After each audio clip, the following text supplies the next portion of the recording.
তোমার ওইখানে নির্যাতন করছে? তারপর এরপরের দিন রাত্রে আবার গেছে?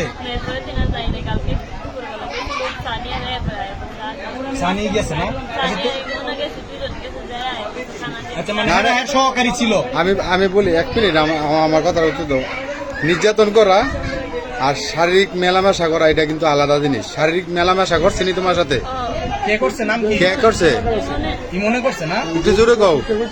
মানে ইমনে করছে, সাপুরে ইমনে ডেজার রফিকের ছেলে। আচ্ছা আচ্ছা, এটা ঠিক তুমি আছে। কি সুষ্ঠু বিচার চাও? তো এটার সাথে আর কে কে জড়িত আছে? 3 জন কেডা? সানি আর সিমন, 3 জন। আর ওই মুরাদ, আর ওই যে একটা কানালুক যে বললো চোখের সমস্যা, জন্টু। 2 মাস আগে আমার হুমকি দিয়েছিল যে তোরে রাস্তা পাইলে কিনে বলে সেই কথা বলছে। আচ্ছা ঠিক আছে, তুমি এটা সুষ্ঠু বিচার চাও? আচ্ছা ঠিক আছে, এটা কি তুমি? আচ্ছা ঠিক আছে,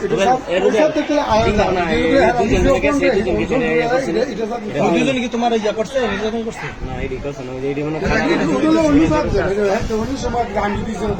স্বাস্থ্য পরিষেবা সমাজ হিসেবে